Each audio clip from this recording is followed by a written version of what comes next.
In the days when the earth was still young and the Igbo people lived close to their ancestors, there were tales told by the fireside, tales that warned, entertained, and guided. Among them was the chilling story of Adanna, the woman whose beauty was a weapon, whose laughter was a trap, and whose hands were stained with the blood of men. It is said that the moon itself wept for her, and that her name still sends whispers through the forest parts of Nra and beyond. The marketplace of Oho village was alive that morning. Drums throbbed in the distance, traders hawked their wares, smoked fish, palm oil, carved stools, and strings of coral beads. Yet among the noise, one figure drew every eye. Adanna, tall as an Iroko, with skin that glistened like roasted palm kernel, walked with a sway that made men forget their own names. Her laughter ran like cowries spilling from a bag, and her eyes carried promises that set hearts on fire. Old women muttered to themselves whenever she passed. Momankem was like, Eden Waichi Oju Enasu Okuya, this Ada has something evil following her footsteps. A flower too beautiful hides stones. But the young men of the village only saw beauty. That day, Chaik, the son of the wealthy yam farmer, approached her. Chaik spoke saying, Adanna, let me carry your basket. It is too heavy for such tender hands. Adanna smiling faintly, and what would you want in return, son of Okafo? Chaik grinning said softly, only the chance to walk beside you. That is payment enough. Her laughter rang out, sweet but dangerous, like wine with hidden poison. She allowed him to carry the basket. But that night, Chaik never returned home. Deep within Ajofia forest, past the silk cotton trees and the mist that never cleared, lay the shrine of Idemalai, the river goddess, and beside it, a darker shrine few dared to name. There, in the moonlight, Adanna stood before Dibia Udo, the sorcerer feared even by warriors. Chaik's body lay at her feet, blood still warm. His eyes stared blankly at the stars. Dibia Udo chanting low, Ahinonie Gibu Agogo. The love you give is deceit. Feed him to the spirits, and wealth shall rain upon you. Adanna's hands trembled, but she pressed them on Chaik's chest. The Dibia slit the boy's throat, catching the blood in a calabash. The flames of the shrine leapt, and cowries spilled at her feet. That night, she returned home with baskets of wealth. Her mother asked no questions, only admired the sudden change of fortune. Mama Adanna, Obiu Chinik Mieya, it is God that did it. My daughter is blessed. But Adanna knew it was not Choco. It was something far darker. Months passed. Young men disappeared, Obina, Izemwa, Ifoni. Each wooed Adanna, each fell into her trap, each vanished into the bowers of Ajofia forest. Her compound grew fat with wealth, ivory bangles, goats, fine cloths from distant lands. Mothers wept for lost sons, but no one suspected Adanna. She remained the village jewel, the beauty of Oha.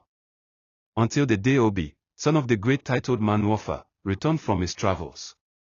Obi was different, his eyes sharp, his tongue wise. Unlike others, he did not chase Adanna openly. He watched her, quietly, carefully. One evening, at the village square during a moonlit dance, Adanna approached him. Adanna asked, why do you not chase me, Obi? Do you not find me fair? Obi smiling said, when the viper dances, the wise man watches from a distance. Adanna laughing, though her heart skipped, perhaps the viper only wants to be loved. That night, for the first time, Adanna felt something stir in her chest, something she had never felt for the men she lured to their deaths. Adanna fought the feeling, but love is a stubborn yam, it pushes through even the hardest soil. She found herself lingering near Obi's compound, listening to his laughter, watching the way he cared for his widowed mother, how he spoke with wisdom at the council of men. For the first time, she imagined a life without blood, without shrines, without the eerie laughter of Dibia Udo echoing in her ears. But Dibia Udo was not a man easily betrayed. One night, as Adanna slept, she dreamed. In her dream, the Dibia appeared, his eyes glowing red, his voice like the hiss of snakes. Dibia Udo, you belong to us, woman of blood. Betray us, and your own heart shall be eaten. No love will save you. She woke in sweat, trembling. Yet the pull of Obi's love grew stronger. Adanna began to withdraw from her deadly trade. She refused the advances of men. She stopped visiting Ajofia forest. But the spirits are not kind to oath-breakers. Her wealth began to vanish. Goats sickened and died. Palm wine soured in the gourd. Strange shadows followed her by day, and in the night, voices wailed around her compound. One evening, Obi confronted her. Obi, Adanna, something dark clings to you. Tell me the truth. What burden do you carry? Adanna, tears streaming. Obi, I have done unspeakable things. I have bathed in blood, traded lives for wealth. But for you, I wish to change. Obi's face hardened, but his eyes softened with pity.